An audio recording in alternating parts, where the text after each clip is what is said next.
where we put welcome back, guys, to another little episode of the Combat Gym Unlocks. This is the show where we shout out our industry, talk all good things Muay Thai, combat sport. I just want to put it out there really quickly. Where are you guys joining us from? I want to know where you guys are in the world. I know our special guest today has a massive reach and a big following from all over the world, especially in the Muay Thai scene. So let us know in the comments where you're joining us in from so we can shout you out. Just quickly, I want to cover the fact that it's International Women's Day. Awesome to see so many females in the gym picking up the gauntlet, making magic happen in the gyms. It's really exciting to see, and we love to celebrate that. Thank you guys so much. My very special guest today, he has been blowing up on social media, and he represents the underdogs. He's there for the Muay Thai crew. He's shouting them out every single time, and he is actually naturally very funny. He is naturally very, very funny, and it's awesome. He's public enemy number one is Taekwondo, and he has a technique, a Muay Thai technique in his name. We have, of course, none other than Chris Fairtex T. Hey guys. My man, welcome. Hey, Where are you dialing in from, brother? Where are you dialing in from? Where am I? Dialing in from.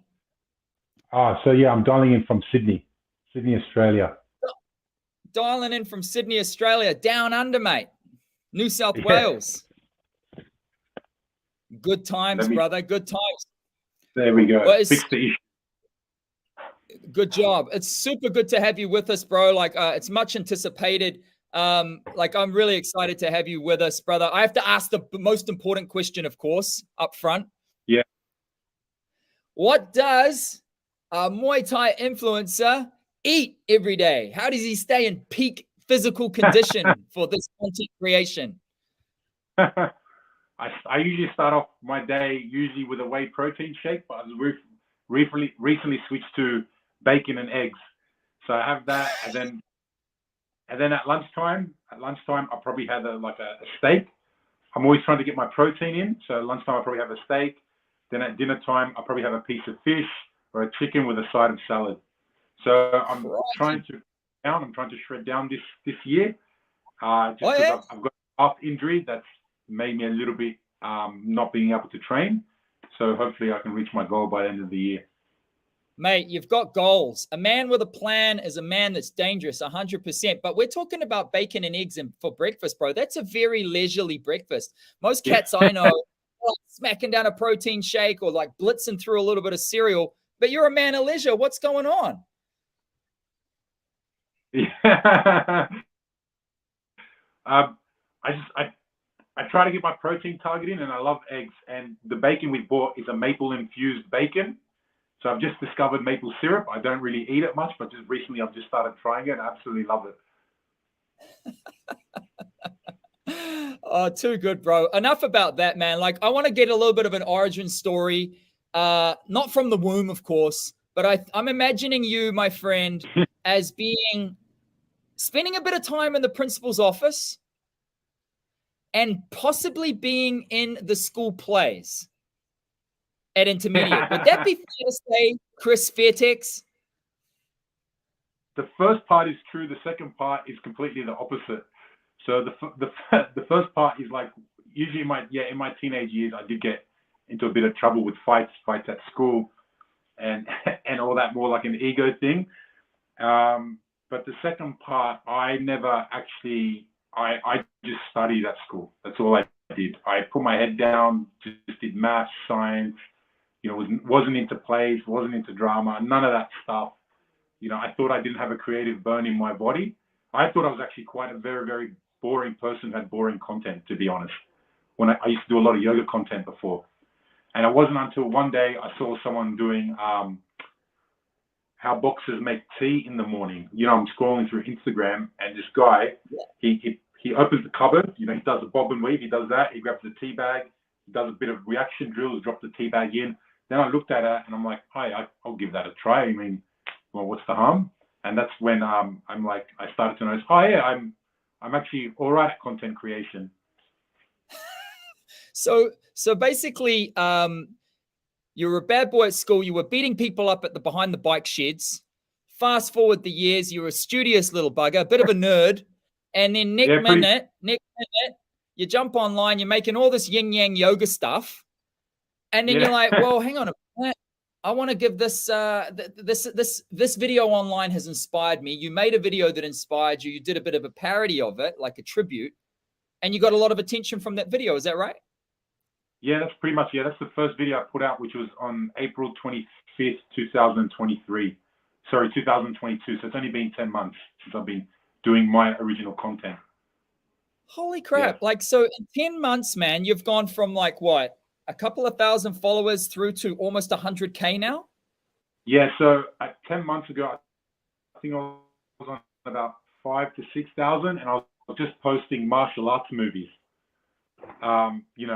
Just things that inspired a lot of people to take up Muay Thai. Your Stallones, your Arnold Schwarzeneggers, your kickboxers, things that we watched as kids. When we saw that, we want to go do boxing, we want to go do Muay Thai. I was posting that got to 5,000 to 6,000. Then I saw that piece of content, I gave that a go, and then from there, it's just been like not so much. It's been a very good steady climb. I've had a couple of viral videos that helped that climb, but most of it has been a good steady climb. That's interesting, man. And it's interesting that you picked up on the martial arts niche, the martial arts genre, and in particular that you picked up on Muay Thai. I mean, like even your display name being Teep is an action. It is a skill in Muay Thai. It's a weapon. And was that intentional? Like obviously you were doing this yoga stuff, and then you moved into martial arts. Was it intentional that you went down specifically into Muay Thai genre?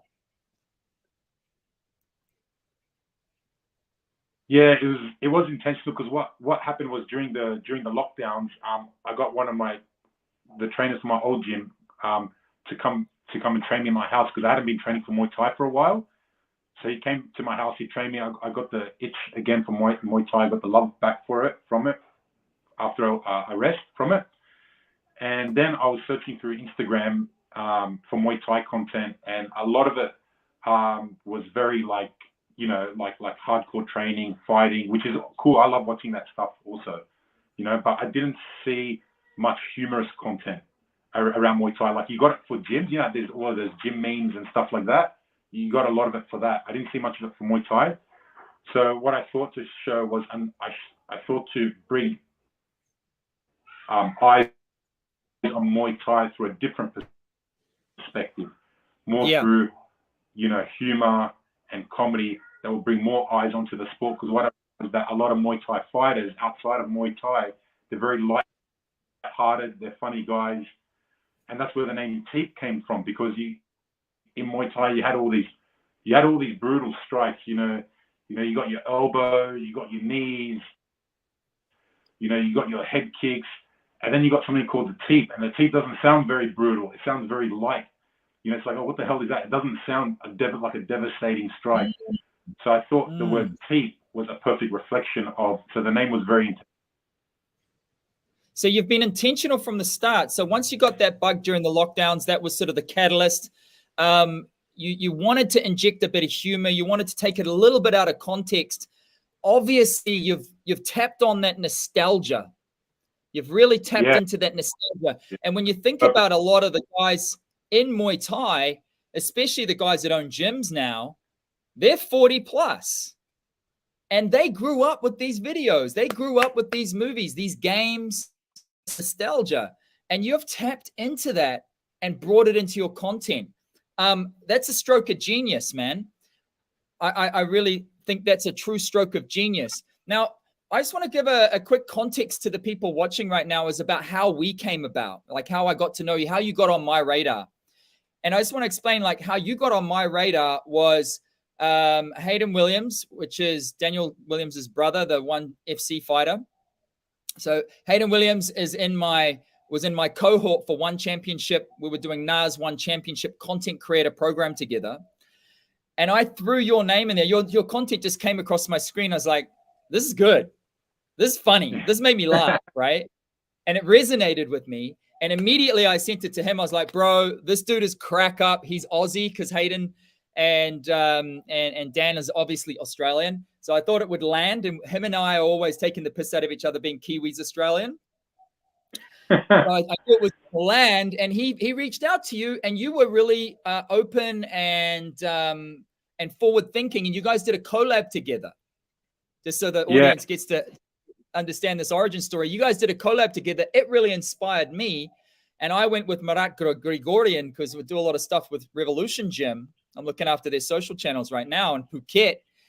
And we did a tribute to Teep with Marat Grigorian and Christina, the model. And it went really well. And I was like, bro, and I just wanted to give you credit for that. And that's how we came about. So, you know, the fact that obviously I'm in the niche and I'm in the industry, but it took a little while for you to get on my radar. But I feel that you are starting to snowball now. I feel like you're starting to hit that critical mass. Tell me how you went from sort of 40,000 to getting close to 100,000. Was there any shift or any change in what you were doing? Are you posting more consistently now than you were then? Or what has been the difference and what has really pushed you further along? Yeah, so I haven't not been, I post consistently from the day I posted my original content. When I posted the first one on April 2022. So I made the goal from that point to post one reel every single day. So I've kept up. Yeah, I've kept up with that. But what's been the main change, right, is what I try to do, and I'm getting better at it every time, is I try to evoke an emotion in every reel. Like the nostalgia. That's why you picked up on the nostalgic effect. I do that on purpose because it brings us back to a time when it was just awesome to watch these superheroes on the screen and you want to be like them. But what I essentially, the only change has been is that I try to up the level of content and make it more relatable every single time. So initially I just went from doing Muay Thai around the house, boxing, Muay Thai around the house. That kind of got me to around the 40,000 mark. And then after that, I started to make the storylines more sophisticated and relatable, like, dating a Muay Thai guy. The infomercials you see at night, 1-800 rent a Muay Thai guy. Very relatable stuff. When you, when you haven't been training and then, which everyone can relate to. And some of the other ones that had taken off, like the animal self-defense videos, they're not very relatable, but they really pushed up the following as well, just because they were very nostalgic. They had the awesome soundtracks in the back, ridiculous scenes where you're punching on with sharks and tigers and lions. So the main thing I'd say is that the storylines got more sophisticated. The quality of the content just slowly getting better every time. I always say to myself, all right, how do I make the content better this time? I really like that. The fact that you're constantly looking to evolve is a very similar trait to how we practice martial arts, right? Like every single day we're going into the gym, we're trying to be intentional. We're reviewing what we're doing. We're trying to get better. And that's the evolution of martial arts. It's something that's that continual self-improvement. You're adopting that and you're taking the real life martial arts and embedding it into your content. Now, when you say some of your more successful reels and more successful content, what type of reach are we talking about? Like, one thing I noticed with your content, my friend, is like it's more the engagement that I'm really noticing. How engaged people are. They're looking forward to your next piece of content. They're kind of really tuning in to what you're up to, and they're coming along for that ride, that journey with you. It's that engagement level that I see as being very valuable with your content. Talk to me about like some of the more popular reels in terms of engagement, and what kind of numbers are we sort of talking about? You don't have to divulge it if you don't want to, but some of the folks at home might be interested in that. Yeah, so I don't know the exact numbers off the top of my head, but if we're talking about, so I looked at it the other day. So my impressions, so if anyone knows what impressions is how much times your reel pops up onto someone's feed, right? Nice. That's about 9.2 million a month. I get about 4.5 million views a month. I get about 500,000 of those is engagement, so about 10% engagement rate, 10 to 15. Usually it's about 10 to 15% engagement rate, which is pretty good. I think a good engagement rate from what I've looked at is about 7%, especially when you start to have a big but I do have a very, very high engagement rate. So that's something, that I have noticed of my own stuff, because you can get reels that get a lot of views, but for me, what's more important is not so much the followers, it's the strength. It's the strength of the audience that you have. Do they like what you're putting out? Do they message you about it? Do they comment saying, I love this, I look forward to this, this makes my day happy. So I do have a very good engagement rate, and I think I've built that up over time as well, because I do respond. I try to respond to every single comment on every single reel. So every time I wake up, I respond to all my DMs, I respond to all my comments, and because I think the purpose of social media is connection. I just don't want to put something out and just not talk to anyone, but so I get about 500,000 about engagement. How that breaks down to likes, into saves and all that, I can't really remember, but like, for example, for some of the ones that have done well, like a day in the life of a Muay Thai addict, or my other one that did really well, when you don't identify as a Muay Thai fighter around the house, I think that gets like 40 to 50,000 likes, and it gets like 10,000 saves and reshares. But I don't know the numbers in my head, but they're big numbers. But the most important one is engagement. So their count reach is about 4.5 million. Engagement is about 500,000. So it's about 90% engagement. And that's testament to you being consistent and like really understanding your niche and your audience, right? What are their pain points? What do they desire most? Like sort of tapping into them emotionally and providing that value. Like Teep, you go deep with your audience. That's something that I would like to say about what I'm seeing. And when just to give people a bit more context, after we did that tribute post, you reached out and we started doing collabs. So Teep's been doing some collabs. Chris Fairtex been doing some collabs with Revolution. And of course, there is a little offer on the table, and we're hoping to do a story arc in the future, but I don't want to go too much into it. It's probably going to be off the cards anyway, but, we love to ham it up a little bit. Tim Fisher at Revolution loves to give a little bit of stick. You know how it is. He's an Aussie. You've done really, really well with that stuff, man. So Instagram and TikTok, you publish the stuff that's on Instagram, you publish to TikTok as well? Yeah, so what the strategy is, and I say this strategy to a lot of people, whether you're, because I get a lot of messages about how to grow an audience, is that you make a video, and because vertical short form content is the thing right now, you repurpose that video. So I repurpose the one video onto Instagram, onto TikTok, onto YouTube Shorts, and onto Facebook Reels. So it goes onto 4 platforms. But my strongest one is the Instagram. I got more of an audience on TikTok, but my stronger community is all on Instagram. I like that. It's good for you to notice that. And when you say strongest community, what you're talking about is that engagement, right? You're talking about the value of that engagement. Yeah, I absolutely agree with you, bro. Like what we've seen with the collabs that we've done, I think we're up to 3 or 4 now. Collabs that we've done with Revolution. Yeah. One coming out tonight, of course, 9 p.m. Australia Eastern Standard Time. Another one to look forward to, the Chris Fairtex saga, soon to be Chris Revolution. I mean, Chris Fairtex. No, anyway, just taking the piss. Trying to be funny, but I'll leave that up to you. So we're getting into the business part of what it's about now, and now like you've built this following up, and it is deep. And I'm starting to see you branching out. I'm starting to see you lend your audience and your appeal to fight gyms. I'm seeing you start to lend it towards promotions, and I'm seeing you start to lend it towards fighters as well, and for you to help promote them. Talk to me a little bit about how this is going on, and is this sort of an organic process with you helping the gyms and the brands, or like what's happening here? What's going on for you? Yeah, so see how we were talking about before about constantly evolving the content. So that's what I try to do. And one of the things when I first started this was that I always wanted to give back to the Muay Thai community somehow. And one of the things that I do know is that fighters take a lot of punishment. They go through a lot. They work really hard. And I feel like a lot of them probably don't get the exposure that they deserve.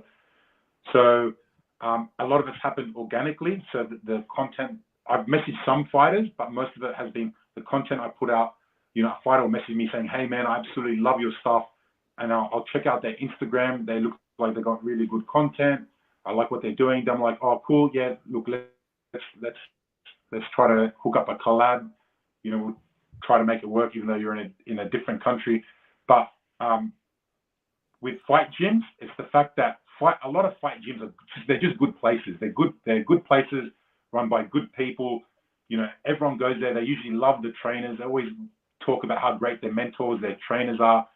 So to me, I wanted to collab with fight gyms as well to give them exposure as well, just because I just like the service that they put out and the changes that they make in people. So that's one of the main reasons. And that's why one of the things I want to do more of is collabing more with fighters, is collabing more with Muay Thai gyms. That is the main thing I'm trying to do. And as a lot of it happens organically, they see my content, they like it, you know, they reach out, or if they live close to me and I see that they're following me, I just reach out to them. And I was like, hey, when I'm free, let's hook up a time. I'll come by, we'll film some funny reels together, you know, and then I'll send you a collab. And then, yeah, it usually starts on from there. But that's the goal was this year, was to do more collabs with fight gyms and with fighters. Yeah, and it's great to see, man. And I love the point that you touched on there, is that you see the gyms as a great place. It's great for people, provides quality outcomes. It changes people's lives. Like, it changed my life after 40. I mean, my story about getting into Muay Thai is I literally wouldn't take my t-shirt off at the beach, man, for a couple of summers in a row. I just wouldn't do it, you know, like a 40-year-old dad bod. Just didn't have the confidence and just wasn't feeling very good about myself. And I just wouldn't do that. And fast forward a couple of years or even half a year being into Muay Thai, obviously any chance I'd get, I'd be like you, Chris, mate, get the shirt off, you know? And that's thanks to Muay Thai. And it's just thanks to just trusting the process and the encouraging culture that majority of the good Muay Thai gyms have, because it's the leadership from the top. It's just such a rewarding place to be.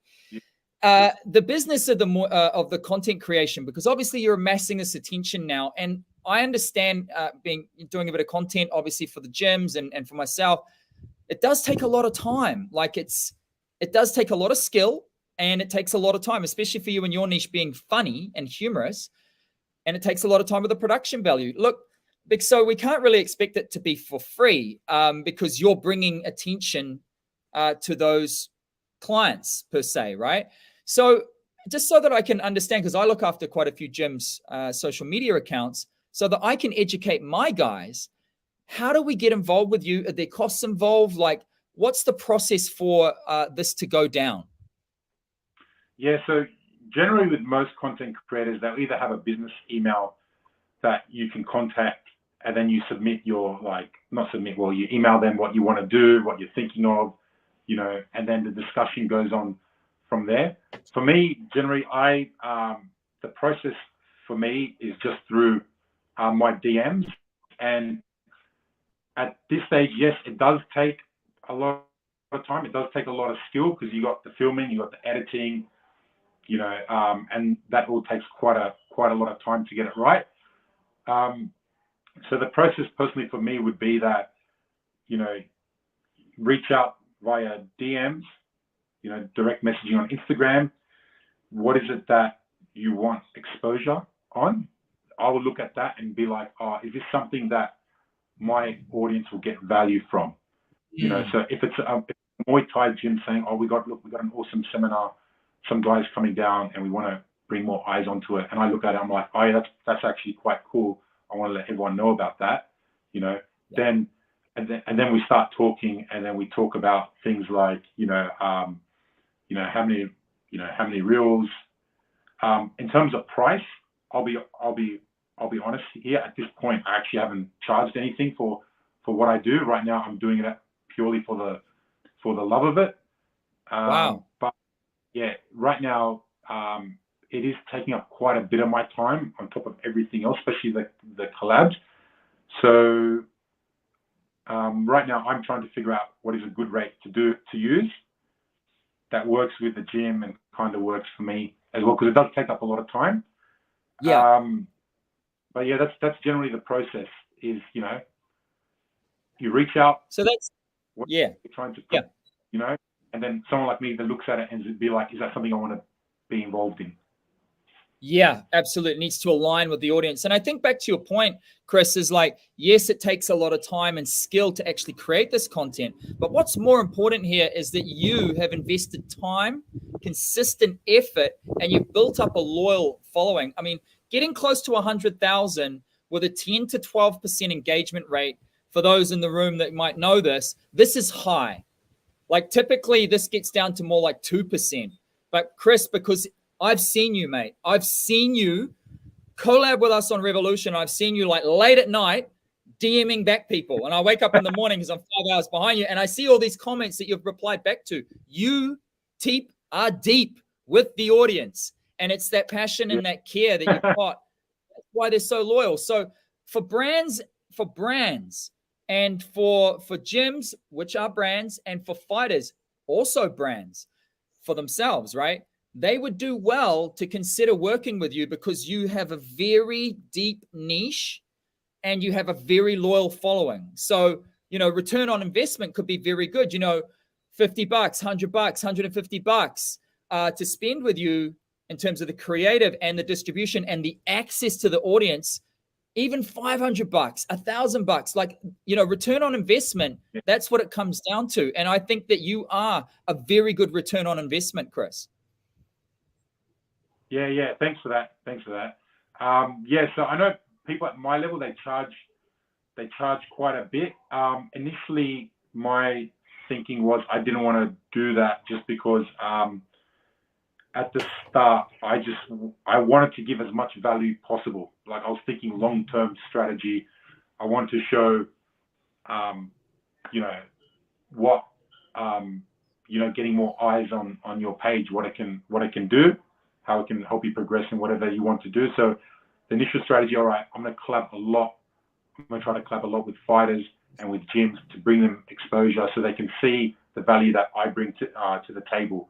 I had talks previously with large brands where I actually priced myself out because at that stage I hadn't done anything at the point. So then I sat down and thought to myself, kind of like building up a resume, right? Yeah. Is that I want to show that, look, this is essentially what I've done. You know, going forward, it will be part of my monetization. It won't be the main part, but it will be a part. I'll be very selective about who I do it with because I want it to do with, you know, people that are essentially good people, good gyms. Which the thing is with Muay Thai, it's most people. So I get inundated with I get inundated with a lot. Like I get inundated with a lot of collab requests. I can't cater to all of them. A lot of, you know, apparel requests, which that to me is like I you know, I help out a couple of apparels. I help out a couple of guys who are just starting up because I just feel like I was once there. I was starting up, you know, so I'd like to help lift you up as well. So I do that from time to time. But yeah, that's been the strategies so far. But going to the future, yes, potentially I could command quite a lot given at the level that I am. But me personally, I'd like to show, you know, I'd like to have some credentials behind me before I even do that. Good on you. And when you say those credentials, you mean like what, double the amount of followers that you've got? Like, do you have a sort of benchmark number in mind about when you will start formalizing this arrangement with people? No, credentials as in showing like other people, look, these are the clubs I've done. This is how I've helped them out. You know, stuff like that. Because right now, I quite enjoy this. That's why I'm doing it for free value right now. But going forward, yeah, I'll be most likely changing that at some point. But yeah, that's mainly the credentials, is showing that I've done this in the past. Like I know how to do this. I've done it in the past. I know how to do this. Yeah. You know, I'm not someone that's just grown it off by up. Sometimes that can happen. You could have some stupid video that's gone viral. Suddenly your account is at like 80 to 90, and I've seen that happen, 80 to 90,000, right? And then, you know, to me personally, I wouldn't then go up if someone's going, you know, we'll pay you, and I'm like, here's how much I'll charge. I couldn't do that knowing that I haven't done it before. Yeah, no, that makes sense. So you're amassing that experience. You're getting experience working with different partners, as if we're or clients, if you were, even if it's a collab and it's a contra relationship or whatever, they're still clients. And you're showing that skill and you're showing that outcome of working with you on your platform, which is a smart way to do things. So, I mean, there's the fee side of things. And then, of course, there's other opportunities, right? So you take your audience, if you will, your following, and you offer them something. So I know you did a sticker poll recently, and I voted yes for the Teep Muay Thai shorts. Chris Fairtex, Chris Teep Muay Thai shorts. We can't say Fairtex, but we'll say Teep Muay Thai shorts. And that went really well. I saw a lot of people responding on that, mate. Is that something in the works? Yeah, so when I was talking about how the collab rates aren't going to be my main monetization, that is true. What's in the works is me monetizing what I offer to people that's of value to them. So right now I have the merch, which does okay for now, that I'm investing more time in, and then I'll be adding in the Muay Thai shorts on top of that. And I've got a big project I'm working on that I hope to get out this year. I can't say anything about it yet, but it's either going to make or break me financially. I'll put it that way. It's either make or break me financially. So if I can get that out, that's my main focus. And honestly, that's one of the reasons why a lot of these collabs I've been doing, I haven't been charging, because my mind's just been on that completely and trying to make it happen. But I understand. Yep. Yeah. So that is one of the things. Yeah, that is one of the things going forward, is that because of the audience, I do want to make this a full-time thing, because at the end of the day, I love creating content. If I could just keep doing that, I would absolutely love it. You know, the YouTube side of things, I'm trying to grow that as well as another stream of income. I'm trying to have the streams of income. My merch, my YouTube, Muay Thai shorts, you know, collabs with fight gyms and fighters. That is generally the stream of incomes I'm looking at.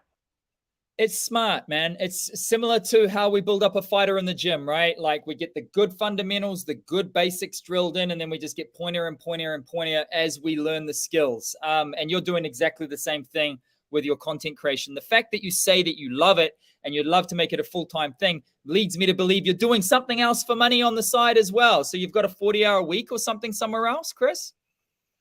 Yeah, so I work as a corporate advisor. I can't say to who, you know, but I work as a corporate advisor, which I work primarily from home. So so that helps to, you know, and fund a lot of the things that I do. Yeah, and it allows you to have some time to have that beef with Taekwondo, which you've got.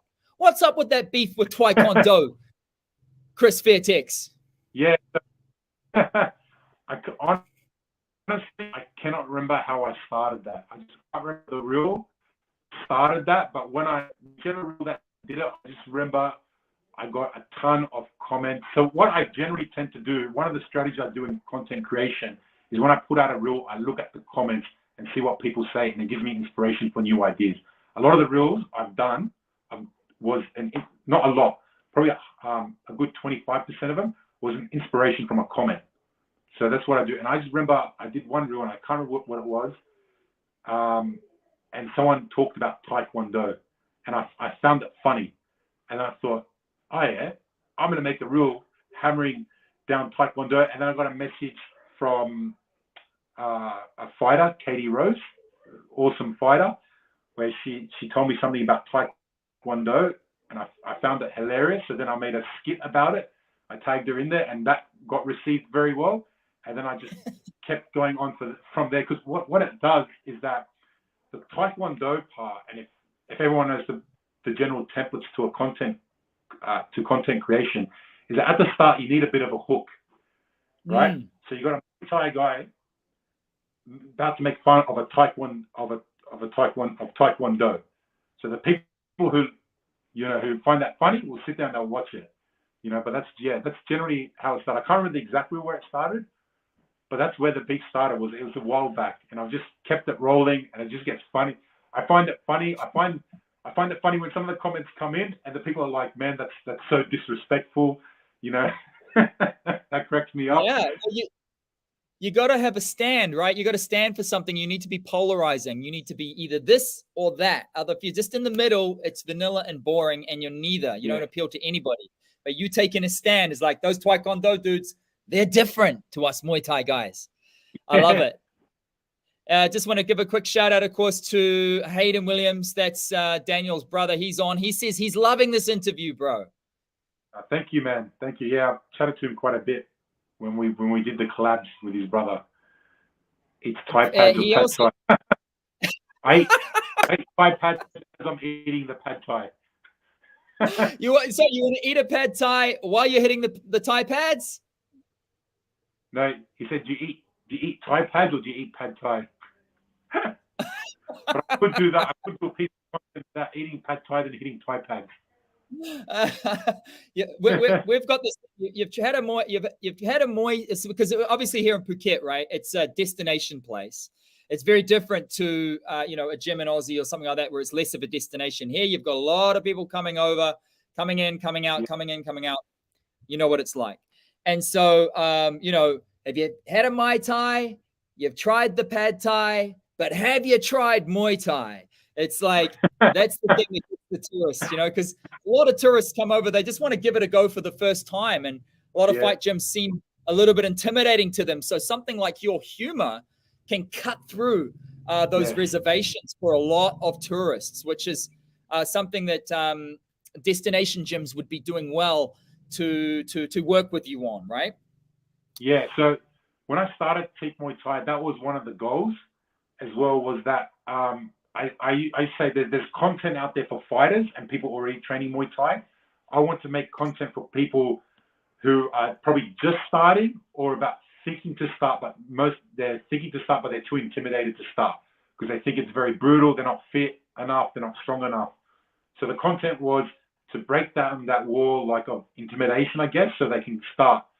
And yeah, I get a lot of DMs about that, about people taking up Muay Thai just because they see my content, they love it, they find it funny, so they decide to sign up to their local Muay Thai gym or, go move to Thailand. And I had a DM today. I think some guy said after watching my stuff for a bit, he made the move. When he moved to Thailand, then he made the plunge and he decided to train at a Muay Thai gym. He's taken up the training for the last month and a lot of other things as well. People, one I didn't expect, like people going through depression, for example, saying that a lot of my content helps them out of that. It brings them joy and humor in their day. It breaks down their shitty day that they've gone through, or their tough day that they've gone through. And I think probably the most impactful one was someone coming back from cancer. So while he was fighting cancer, a lot of my content he used to watch to make him laugh and bring him a lot of happiness. And now that he's recovered, he's in remission, he's taken up Muay Thai training. So it was mainly made for people to break down that wall, make it humor, a bit funny. And they're like, you know what, I'm just going to give it a try. That's ultimately it. Just get them that first step. Then if they love it so much and they want a full-on weapon, then maybe they'll watch someone else's content where it's striking breakdowns, how to throw a leg kick, how to throw a punch and stuff like that. But I like to position myself, I think, where I'm in that first step. Hey, that's so cool. Almost awareness stage, kind of where somebody's sort of considering it or dabbling in it, or that sort of place. Not decision making stage, but awareness stage in the buying cycle as such. But this makes a lot of sense. Chris, what's that T-shirt that you got on, man? What are you wearing right now? What is that? What do you got there? Oh, so this is one of the designs I used to sell. The first merch I dropped. It's Tiger Tong Po. I don't sell this anymore. But this was from the 1989 kickboxer movie Van Damme, where this is what got me into Muay Thai, is watching this movie, and I always liked the name Tiger Tong Po. It just sounded like a badass name. Tiger Tong Po. Yeah, it is badass. It is badass. It's a great. So that's a collector's edition right there that you're wearing. Yeah, pretty much. Yeah, I've upped the level of my merch as well. I've got a designer. He's made all new designs for me, so I don't sell these anymore as well. But Okay. This is one. Okay. I like it. Well, we talked a lot of positive things about social media just now. Obviously, there was the community building. There's the providing value for people, getting them to make that first step. But of course, there's the other side of social media. And as Lada asks, like, how do you deal with the haters? You know, like there's just these deadbeat haters that just love to hate on your content. Does it actually get to you? Does it bum you out? No, so I'm the type. I know a few people it has. I know personally of a few people it does, but I got quite thick skin, so it doesn't get to me whatsoever. I have gotten the hate comments, but I got it more as I was growing, which then I thought that could be very demotivating to someone else who's trying to grow.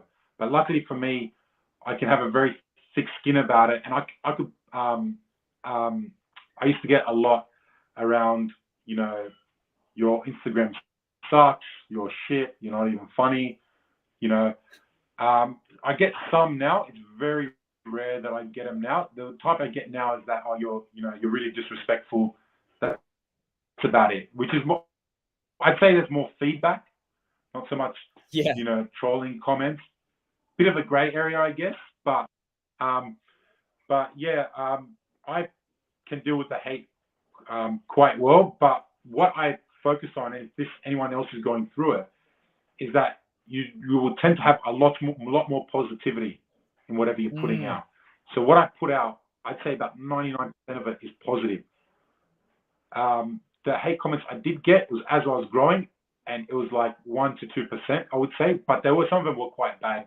Some of them were quite bad comments. That's why, you know, I'm very protective of, you know, hey, my last name, where I am, where I live, all that stuff, because you do get some weird people.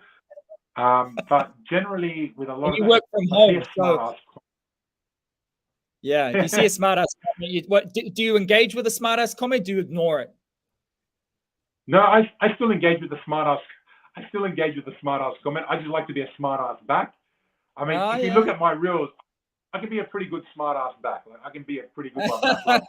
Like, I remember I get a lot. I used to get a few comments saying, "Oh, this is cringe," and then I'd be like, "Don't lie, it's the best thing you've ever watched today," and I throw them a few love heart kisses. Yeah, so I do things like that. Or, you know, someone sent me a message saying you suck, and then I wrote something back like, "Oh, sorry, man, you must have overheard me talking to your mum last night. I'll get you some emails tonight, son." Oh my gosh! So I throw things like that back at him.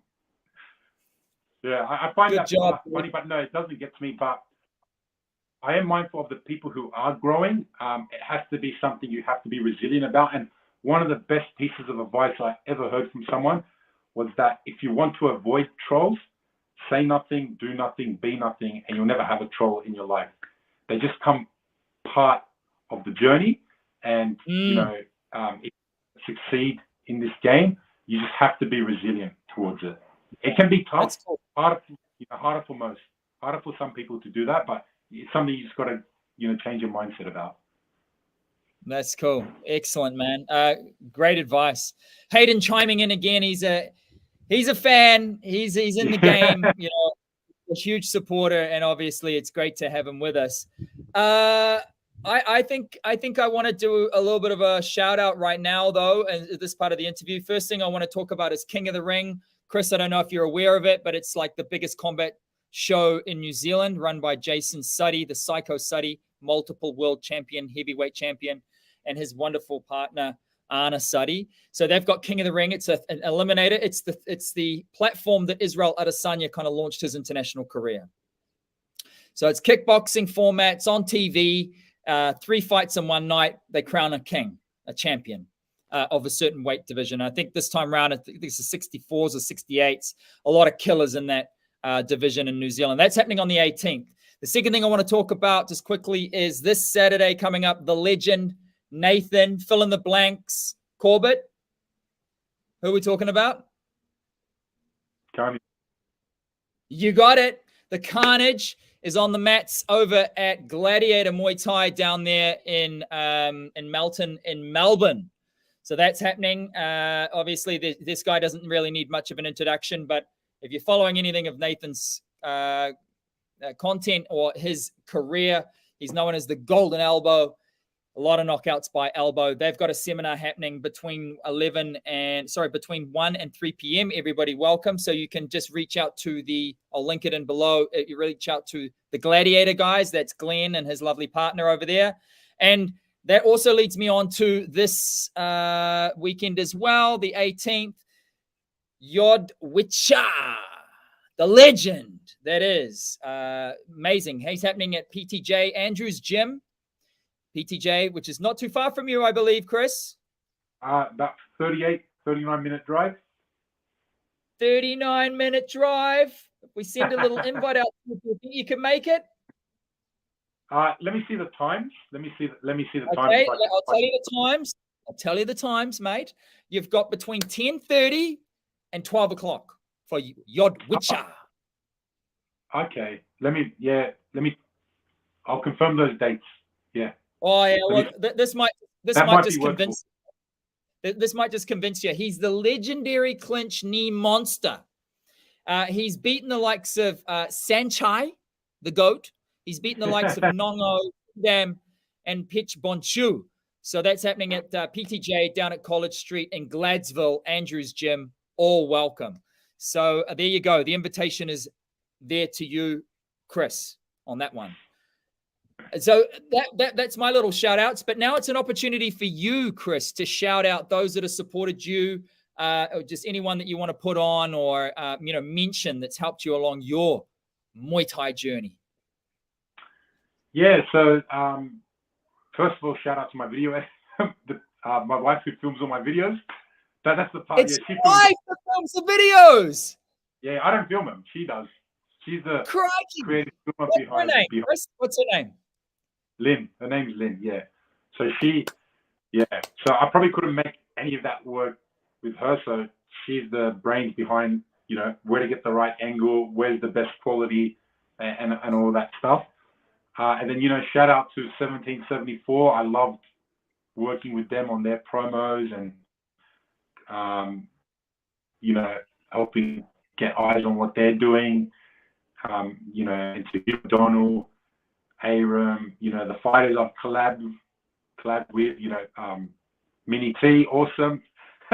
Love doing stuff with him, Vic Sullivan, Sergey Maslavoyev as well. Pinky, he's been a great source of wisdom and advice as well for me when I ask him about, things. And, so I might have missed some names as well, but also I'm trying to grow my YouTube channel as well. So that's something. Let's link that in. So it's just Take Muay Thai, same thing, but I'll be going around to the different New South Wales gyms and showcasing their fighting and their training there. So thank you in advance to those gyms as well who've said yes so far. Is Andrew PTJ one of those gyms? Yeah, he's definitely on the cards. I've known about PTJ for a while. They're like, when I was signed up to a Muay Thai gym, your PTJs, I was at Blacktown Full Force, but PTJ was one of them I heard quite a lot of. And I always want to go train there. Yeah. And of course, there will be one stage where you do get to the Fairtex Training Center in Pattaya, right? That's after you've been to Revolution and Phuket, of course. Yeah, so the goal is that I hope to then branch out, go to the motherland, go to Thailand, Kingdom of Siam, and go to the Muay Thai gyms there. And the first stop would be Revolution Gym, do the training there, and then do the around Phuket as well. Go to Chiang Mai, probably Sikimum Muay Thai because I've talked to them quite a bit as well, and then probably end up at Fairtex Training Center and probably take on one of the Thais there. Fairtex Center. Yeah, I can just see you doing a couple of rounds with Samapech or Ferrari over there. Matt Lucas guaranteed to get his camera out there and get some shots of that for sure. He looks after all things PR. Matt Lucas at the training center in Pattaya for Fairtex. So they'd love to have you there, no doubt. Stamp versus Chris Fairtex. Lada K shouting out. She would like to see Stamp versus Chris Fairtex. Could we make that happen, Chris? Oh, I don't know. I wouldn't want to ruin her record, to be honest. She's got a good fight record. I don't want to put an L on there. You know, as you know, I'm undefeated. Good on you, mate. Just shouting it out for International Women's Day. Obviously, Stamp Fairtex, a huge personality on the scene, one championship fighter, very exciting. And she'll be debuting when they kick it onto the American soil for one championship later this year in Denver. Awesome stuff. If Hayden is still with us, please put the link in for your brother's gym where he's training as well. Hayden, if you're still with us, brother, do that. We'll give it a shout out. But other than that, my friend, I want to appreciate you for all of your time, all of your concentration and effort that you've put into, you know, putting Muay Thai on the map and supporting the scene, supporting the community, brother. I can't wait to meet you in person, man. I love the work that you do. Thank you. Pleasure. It's been a pleasure. Thank you. All right, we'll end it there. Sawadee Krap.